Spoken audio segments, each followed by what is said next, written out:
Geico asks, how would you love a chance to save some money on insurance? Of course you would. And when it comes to great rates on insurance, Geico can help.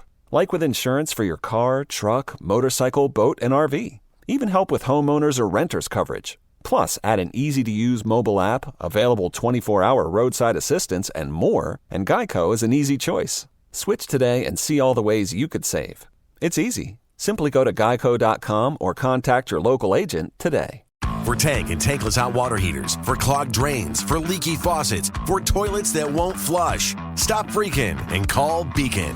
Beacon Plumbing, Heating, and Mechanical is your trusted source to solve all your plumbing needs. 1-800-FREAKIN or beaconplumbing.net.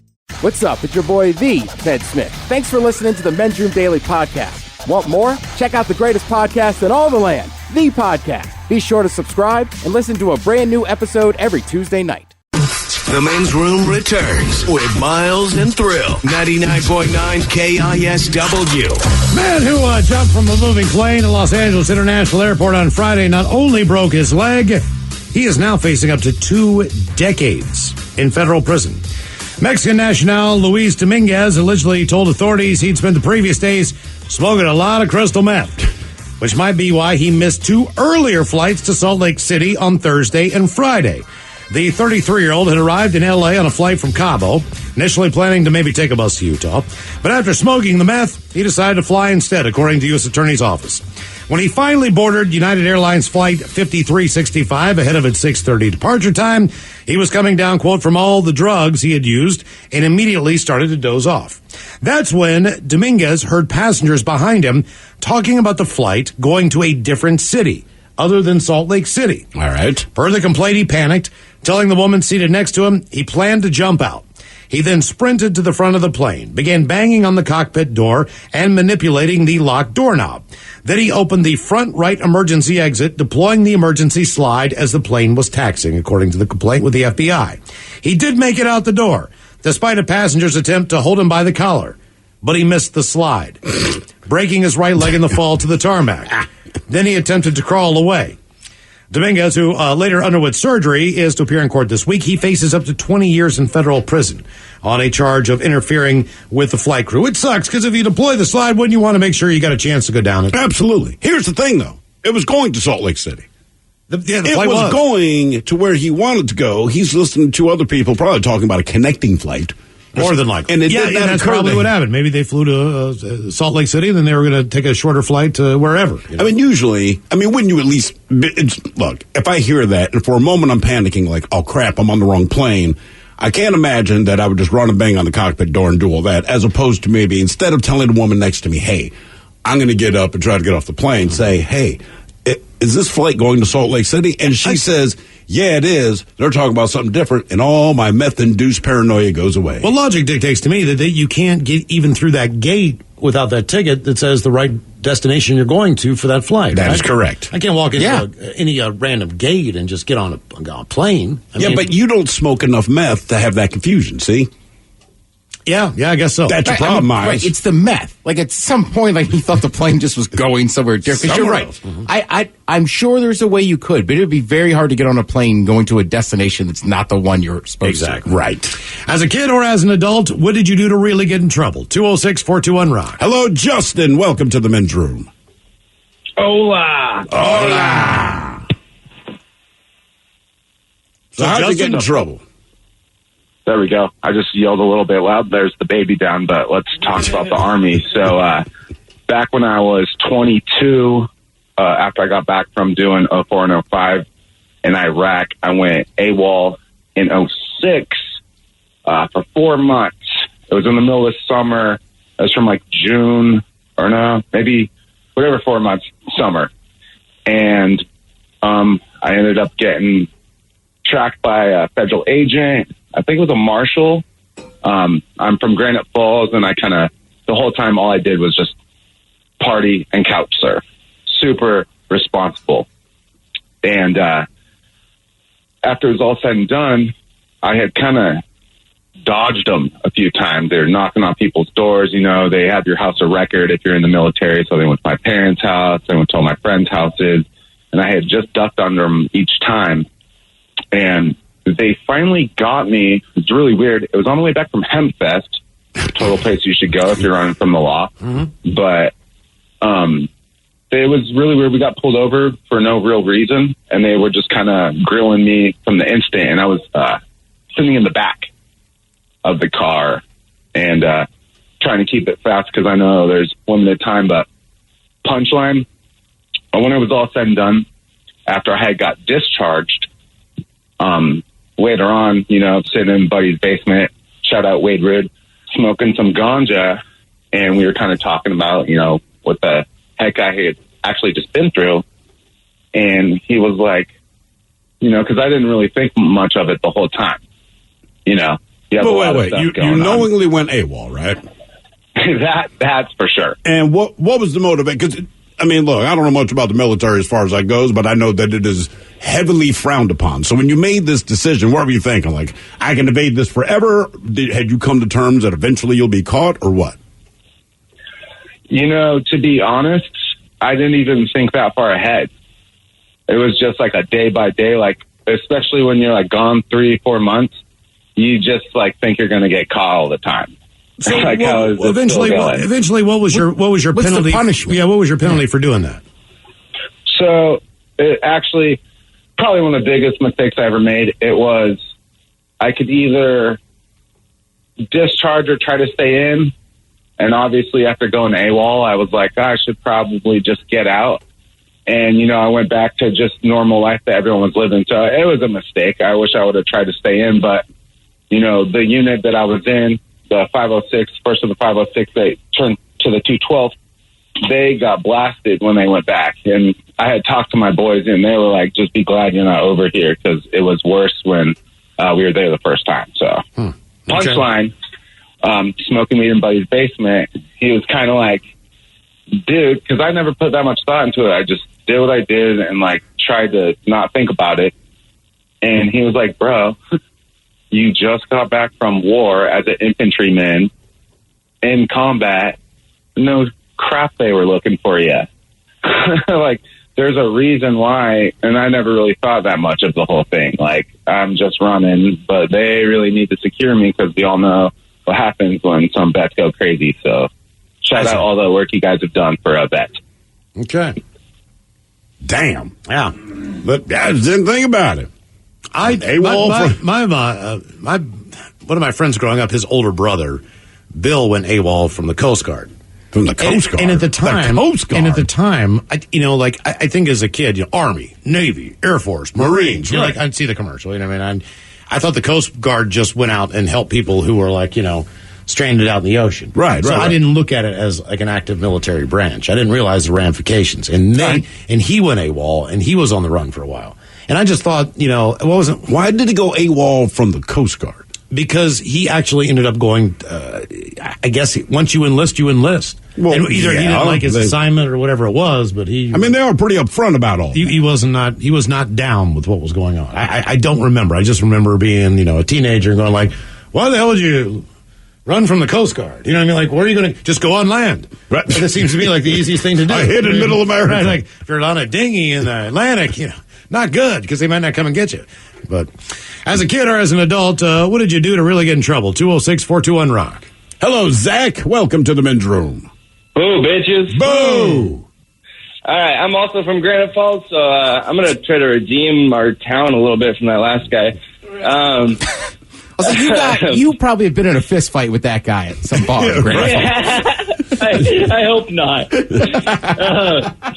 Hey, Ted, also, you can go fishing for salmon with a freshwater license. You just got to go to the rivers, bud. Oh, thanks, man. Yes, good looking. stupid. Granite Falls, who knows? Right. Little backstory to what happened was it was Railroad Days up here, which is like a little celebration of the town's birth or whatever. Sold. We have these. I've always wondered how Granite Falls was birthed. I must go to the celebration to find out. Jesus. All C-section turns out. Right. We had these little potato guns that are like handheld. You could stick into a potato and get just a tiny chunk of potato and air pressure shoot it out. Yeah. And so me and my buddy, we had those. We were playing around. We're at the Shell station, and my dad worked for the city of Granite Falls, and so this cop pulls up, and I recognize him, and me and my buddy are sitting there shooting at each other, and I decided to point at the cop and shoot him in the belly with the little potato, right? And wait, how old were you when you made this decision? I was about 10 or 11. Okay, all right. Yeah, it was totally playful. I knew the cop. Like, I didn't even think twice about it. It was just, I was laughing at him and everything. I was sitting on my bike when I did it. He rips me off my bike, leaves my bike at the Shell station. He knows exactly where I live. Threw me in the back of his cop car, didn't handcuff me or anything. Takes me to my house, and my dad's still at work for the day, and so I imagine he must have called him or something. But within 10 minutes, my dad's home, beating my ass. It was a stupid call. Like, hindsight, is always 20/20. But you were 10 at least. Yeah, I mean that goes a long way, man. You did get in trouble, but yeah. I mean, if you're an adult, you're going to jail, right? But so at least you're 10 years old. But you know what makes it worse, right? So you shoot the guy, and I know you're being playful. He even knew you were being playful. But once you started laughing at him, I feel like that's what just sets people off. Mm-hmm. Like, oh, it's funny too, you little mother, right? I don't disagree with you. Yeah, man, he ripped me off my bike so hard that it kind of hurt my arm, but I'm just glad he didn't take me to juvie or anything, I guess. You're 10, bro. Thank you for redeeming Granite Falls by shooting a cop in the stomach with a potato gun. That really steps up a notch there. Yeah, I never got that potato gun back either. That son of a gun. Yeah, you're not going to get that back. I mean, even if I've gotten mad at my kids and you're having to blow up, right, and you're explaining whatever it is they did wrong. When you see them smirk, I can't explain it. Like, your temperature rises about 100. And what makes it work, this is the thing, and you end up having to walk away, right? Because you're losing your mind about whatever it is.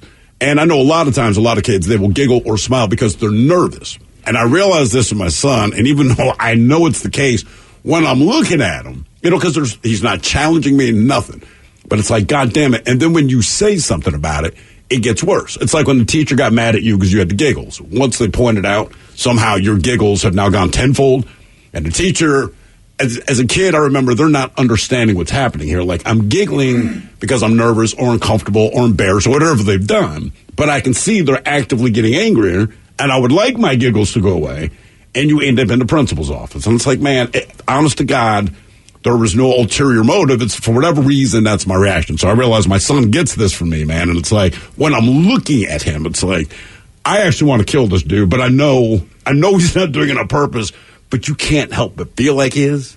First and only time my mother actually hit me across the face was when that happened. You smiled at her? Well, here's the thing. I don't remember what I got in trouble for. It doesn't matter. I was sitting there. She had just made me like my little lunch of a bowl of SpaghettiOs, and she was reprimanding me for something that I had done wrong. She turned around, and same thing, I got the church giggles going on. And I held on for so long. She turned around and went...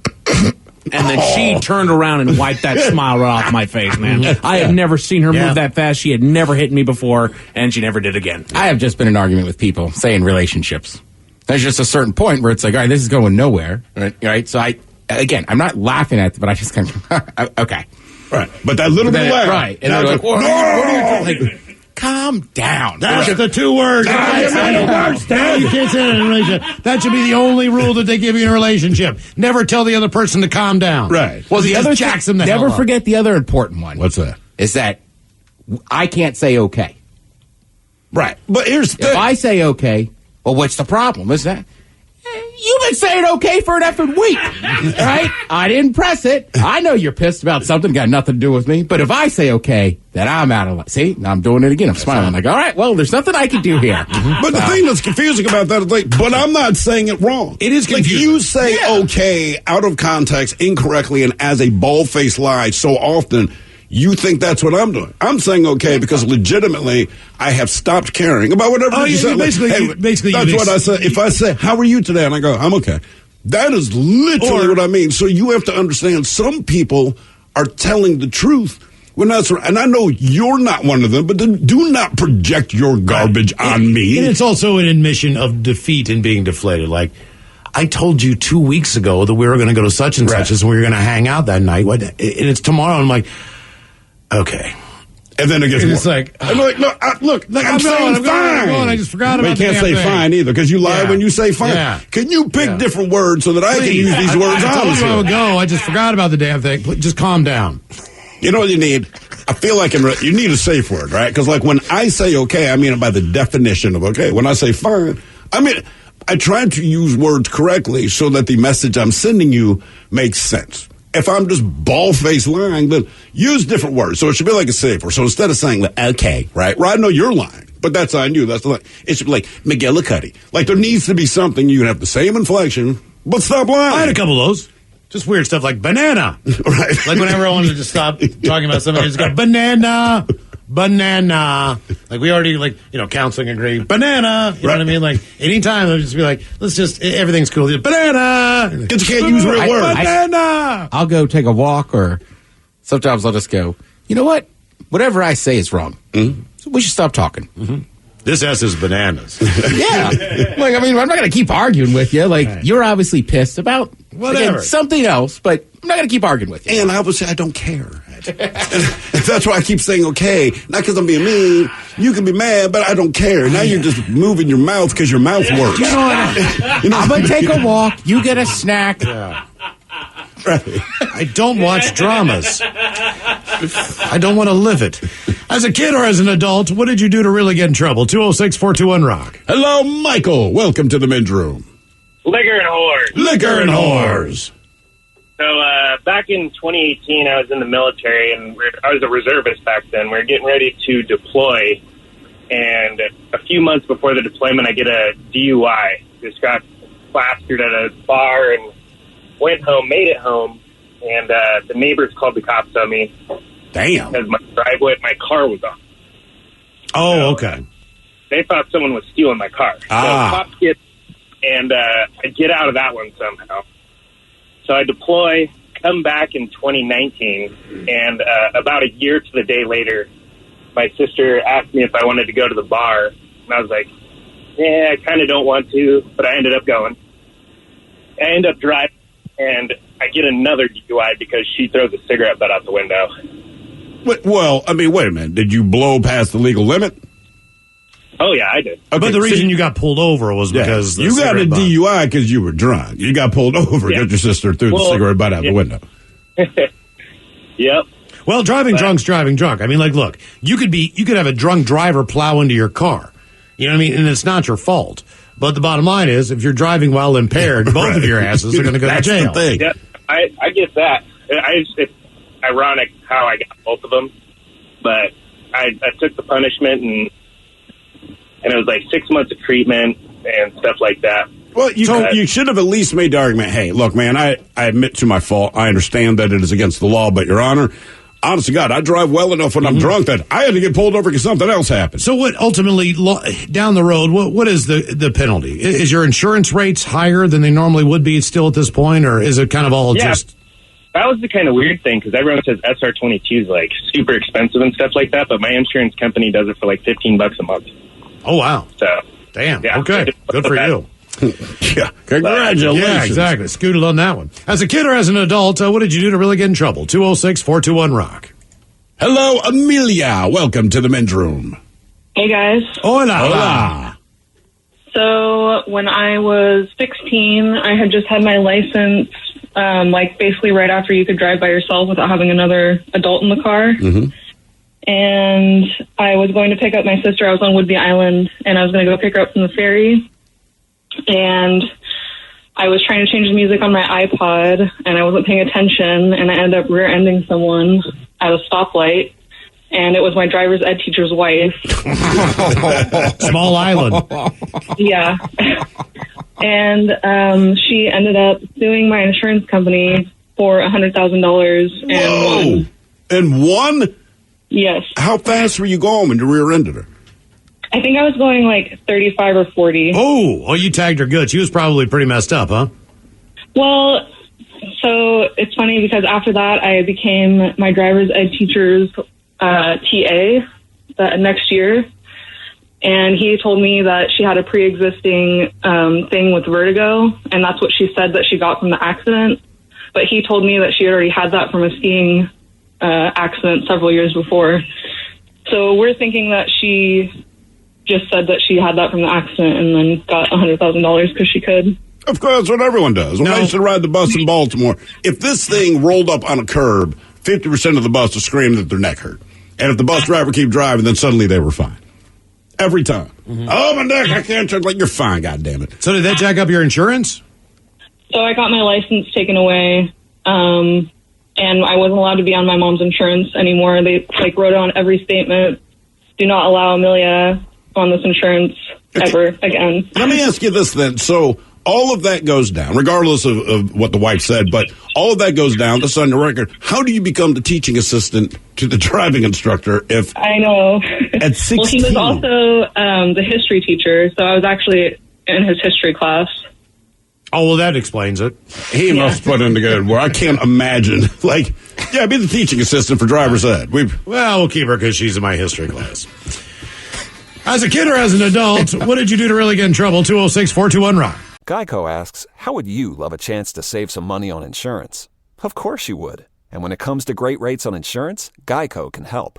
Like with insurance for your car, truck, motorcycle, boat, and RV. Even help with homeowners or renters coverage. Plus, add an easy-to-use mobile app, available 24-hour roadside assistance, and more, and Geico is an easy choice. Switch today and see all the ways you could save. It's easy. Simply go to geico.com or contact your local agent today.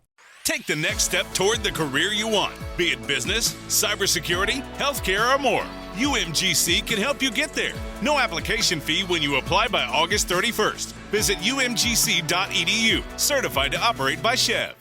Your home equity. It could be an untapped opportunity instead of an untouchable asset. Introducing HomeTap.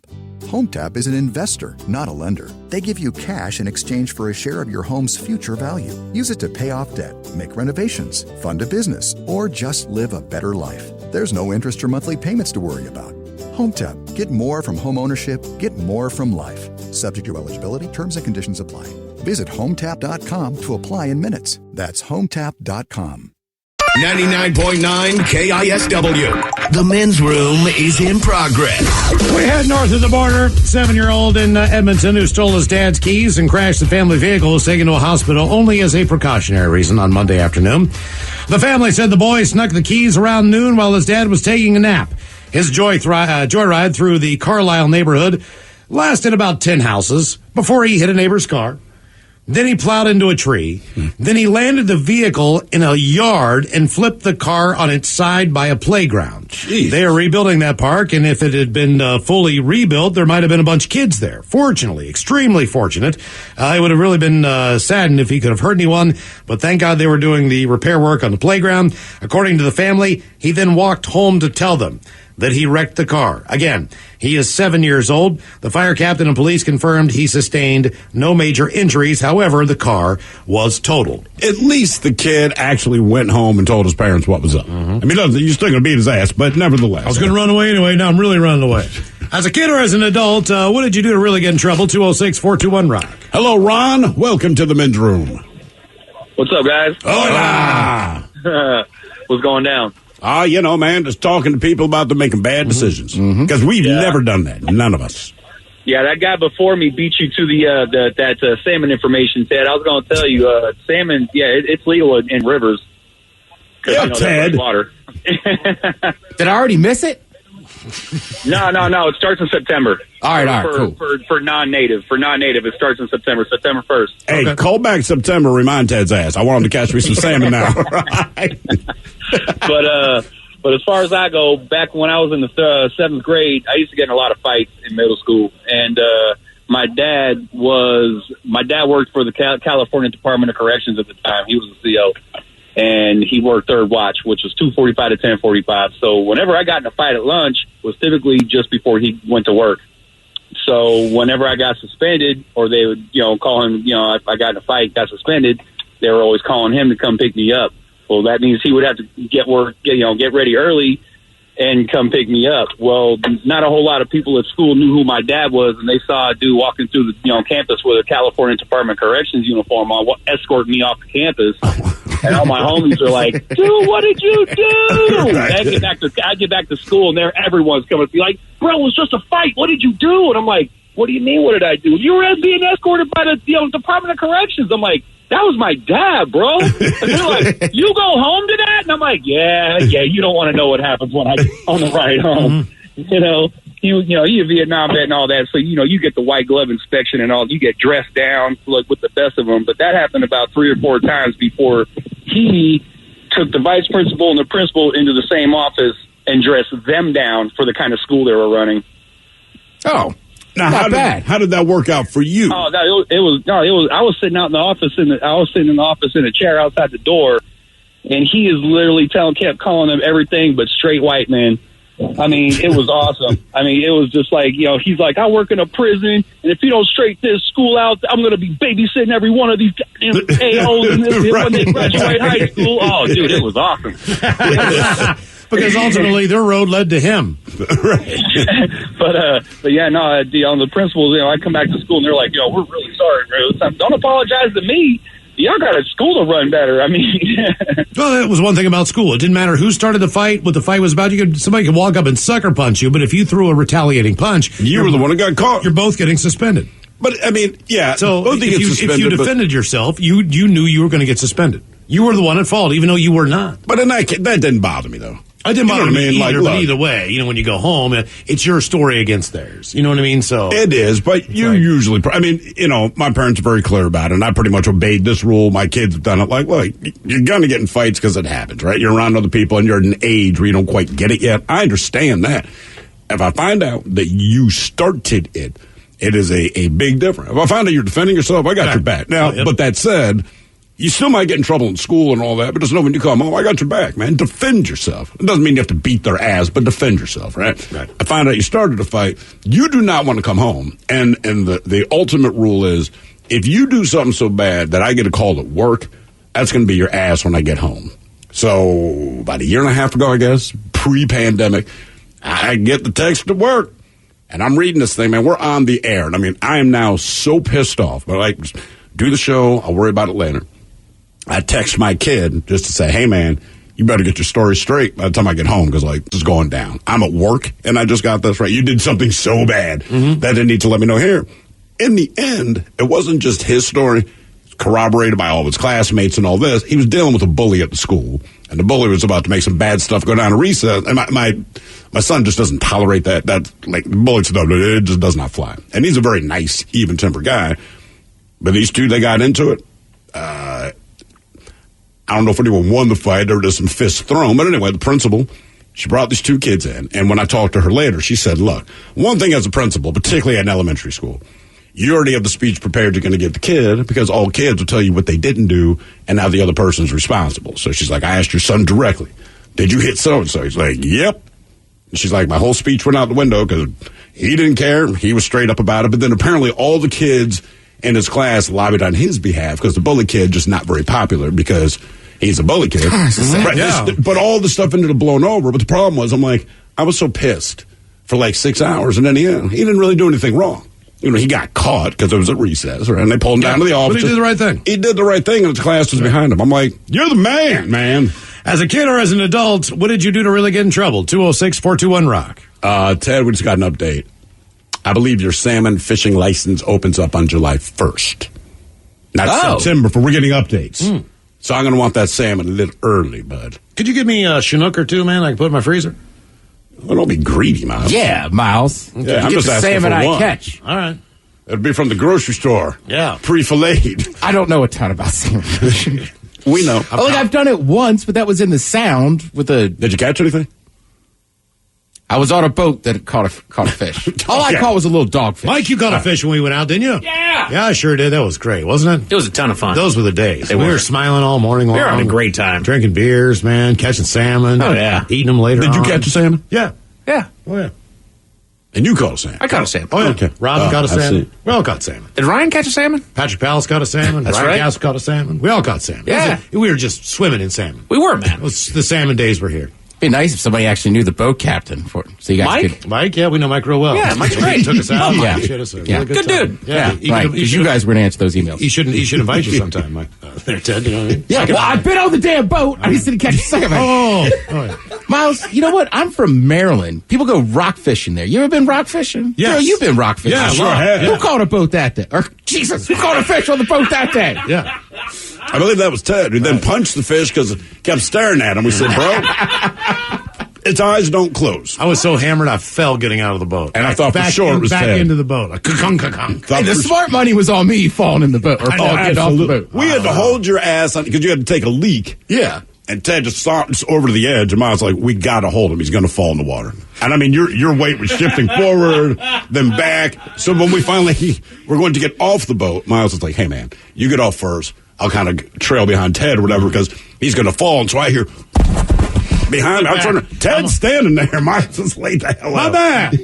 My back. As a kid or as an adult, what did you do to really get in trouble there? 206-421-ROUND. Hello, Travis. Welcome to the men's room.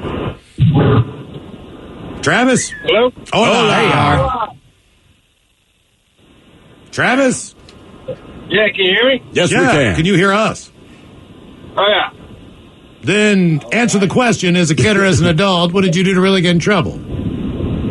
Yeah, so when me and my really good buddies, this was about, I don't know, probably a little over 10 years ago. We were probably 14 or 15. We were decided to go try to shoot a squirrel or a Tweety bird with some BB guns, and we ended up shooting some cars instead. And, I got sent to juvie and all that good stuff. Now, were you shooting at the cars on purpose, or your aim just sucked and you ended up hitting cars? So our excuse was that we were aiming at like a Tweety bird or something, and we actually missed. But no, we were definitely aiming for the cars. I mean, just based on how you sound, if you told me you were aiming at a squirrel and missed, if I'm the cop, I would believe you. Like, yes, I can believe. I can believe. So how hang on. Bedroom colors. Here are the 7 words you had to can't ask. say on the radio. You saw me sitting there the whole time like that. Sucker. Never do mother, that. And please keep those words in mind when calling. Now back to the program. So, how long were you in juvie? Sure, that's not bad. No, we were only there for like a couple days. But the worst part was, so we were up on top of Colmy Pass, and when we got charged or whatnot, they sent us to Yakima, and we shouldn't belong in Yakima juvie at the time. There was kids our age that were all tatted and gang tattoos and whatnot, and they were looking at us like, why the hell are you guys in here? And so, we try to act tough and be like, yeah, shooting cars. And they're like, oh, hell yeah, man. And then they're like, but what? Like a 9mm or something? And we're like, no, BB gun? Yeah. What's the response to that? Like, was it a daisy or a crossman? It was a daisy. Well, 10 pumpers. Okay. All right. 10, it was 9mm something. Nah, man, my BB gun. As a kid or as an adult, what did you do to really get in trouble? 206-421-ROUND. Like, dude, I feel that guy's pain. Yeah, take your opportunity to lie. just dial it up a little bit, man. What are you in for? Can't say. I can't tell you. Play it, make you uncomfortable. Anyhow, you can see I'm shaking. What do you want from the lunch bag? Just take it. I'm not shaking because of nerves. I'm really, really high. Just anything. Hello, Jake. Welcome to the men's room. What's up? Hola. So, when I was 15, I never smoked pot before my entire life, and I bought 4 joints from this kid at school in an Altoid can, and then sold 2 of them to some other kids, and one of the kids got caught, and so they bought it from me, and they arrested me for being a drug dealer, even though I had never even smoked pot before. It was the first time I'd ever bought pot. So what is the penalty for the 14-year-old drug dealer? I was expelled from all Washington schools for a year on house arrest for, I think, 6 months, I think. And you never even got the opportunity to smoke one of the joints that you'd bought from the guy, or was your intent just to sell them? No, my intent was to smoke them. I never got to smoke them. Okay. Did your parents believe you when you said, look, man, I've never even smoked pot? Yeah, kinda. Yeah, my dad was pretty pissed off. That's kind of a weird double-edged sword, too, because it's never the user that's going to get in trouble, even if you're an adult. It's the person who sells them. Right. So yeah. You know what I mean? But you could tell your dad, like, look, man, I'll never do drugs. But the bottom line is it's worse to sell them than it is to actually do them. Yeah, criminally. I mean, based on the law. Criminally, based on the law. So what would you rather hear from your kid? Like, Dad, listen, man, I live a clean life physically, right? Maybe I have an occasional beer. I have never done drugs in my life, but I will sell meth. I sell crack. I sell coke. Or Would you rather hear like, Dad, I'm doing the best I can. I'm strung out on meth and coke and crack. I think I'd take the entrepreneur angle on that. Yeah. Even though the penalty's going to be worse. But you got to understand. You know what I mean? Like, look. But the thing about the penalty being worse, I'm like, look, if you don't do drugs, you're not going to have an excuse. You're completely sober. There's no rehabilitation on this. This is, your ass is going to jail. And do you have any drugs I like? I mean, just, you know. Right. It's just about the legality, right? I know plenty of bartenders and waiters that don't drink anymore. Mm-hmm. But it's still good money to serve other people booze. Sure. But booze is legal. That's right. No, that's what I said. It's only about the simple, but it's not unheard of for drug dealers not to use drugs. Oh, no. It's always a weird thing, too. It's like, wow, he really does not get into a stash. You know what I mean? It's kind of hard to find that person. But he always has to drink a Diet Coke. I mean, even my buddy told me we'd like, here's an eighth, and I look at him like, Jeff, this is not an eighth. I'm like, this is not. He's like, well, all right, just give me 20. Well, it's 25. It looks like there's somewhere out there. Give me 15. Jeff, give me 10. It's on the house, bro. As a kid or as an adult, what did you do to really get in trouble there? 206-421-ROCK. Jeff, this is a damn dime bag. Come on, man, you know it. You know it's a dime you've been bag. binging this thing all day. You just told me it was in your own pocket. Look at the size of the bag, physically. Come on. Look at it. It's a corner. It's not even weed, man. It's oregano. I totally. You know what, Miles? Just leave. Come on, man. Hello, Mike. Welcome to the men's room. Hola. This was quite a while ago now, but I just started dating a girl at the time, and was probably maybe picking her up for like a second or third date, I think, somewhere in there. And the plan was pick her up, a couple of her buds, and just go out, get some food or whatever. So I took her and her friends up. We started to go, and it's maybe like 2 blocks away from the house when I noticed that there's this very large open bed green truck that is like aggressively following us, like obviously on purpose, like getting so close to me and up on my bumper that I can't see anything in my rearview mirror other than him. Jesus. And this continues for a while so that I know he's following us. Definitely. So I had just gotten like a sports car at the time, probably 3 or 4 months before this. Had a decent job. And so my initial thought, once I like put all this together, was like, all right, I'm faster than him. Definitely. It's like, I don't know what this jerk wants, but I'll get back to the house we just left, try and lose him on the way there, and then I'll figure out what's going on.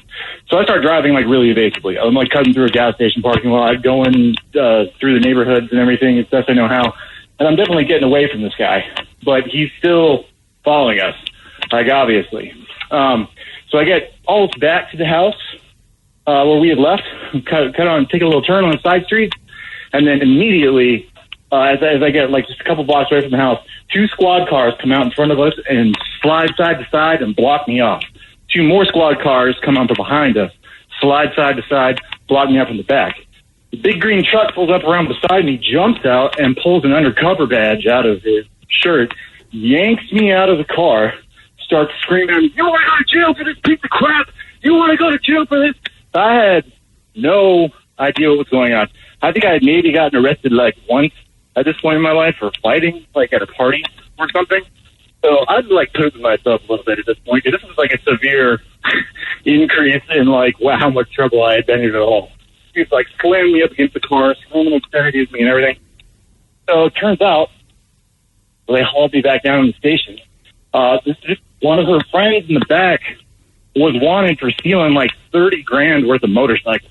Oh, damn. Something like that.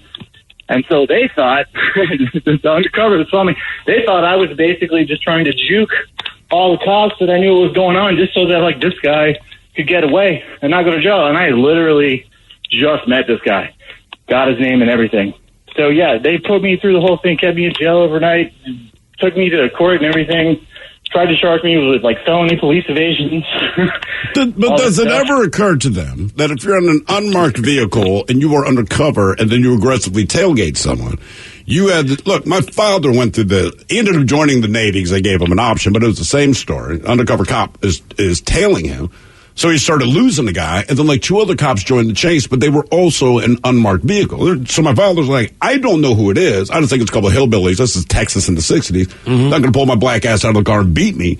So they drove all through the city high speed, and then finally marked vehicle stopped. And he's like, and I immediately pulled over. But same kind of deal. They gave him all this. And he's like, look, Jack, if I don't know who you are, right? Like if you kick down my door and you don't announce you're the cops, you might get an ass whipping. If you say it's the cops kicked down my door, I'm going to sit there and wait, right? If there's no way to identify who you are, you're just a weirdo who's following someone aggressively. It's just amazing to me that you think anyone would know different. Yeah. How do you know? That was like exactly my train of thought, especially like this guy, like the truck he was following me in was like dark green, tinted windows, and like I lived in Arkansas at the time. So like this sort of like open flatbed truck with a big engine is like it's everywhere. Yeah. There was nothing that would have like that I would have guessed would have been undercover about it all, but they did not care. I like went on the stand at the trial and told my side. I was like, look, I didn't know what was going on, man. Like I was just trying to get away because as far as I was concerned, I was driving because I thought this guy was out to like hurt us or something. I don't know, but yeah, they didn't care. They ended up slapping me with their reckless. It seems like everybody who's been on the call today has gotten like an SR22, but yeah, that's what they ended up giving me, reckless driving SR22 on my insurance for like 5 years. Jeez. And I didn't even know what was going on, man. That sucks. Just put the siren in your window or something. Like, oh, it's a cop. I'll pull over. Ryan Castle on the way. We will send Spence. Today we've got, speaking of, the 10 greatest driving songs of all time. Just in case you're being chased by an unmarked police car. You are listening to The Men's Room. Geico asks, how would you love a chance to save some money on insurance? Of course you would. And when it comes to great rates on insurance, Geico can help. Like with insurance for your car, truck, motorcycle, boat, and RV. Even help with homeowners or renters coverage. Plus, add an easy-to-use mobile app, available 24-hour roadside assistance, and more, and Geico is an easy choice. Switch today and see all the ways you could save. It's easy. Simply go to geico.com or contact your local agent today. Your home equity. It could be an untapped opportunity instead of an untouchable asset. Introducing HomeTap. HomeTap is an investor, not a lender. They give you cash in exchange for a share of your home's future value. Use it to pay off debt, make renovations, fund a business, or just live a better life. There's no interest or monthly payments to worry about. HomeTap. Get more from home ownership. Get more from life. Subject to eligibility. Terms and conditions apply. Visit HomeTap.com to apply in minutes. That's HomeTap.com.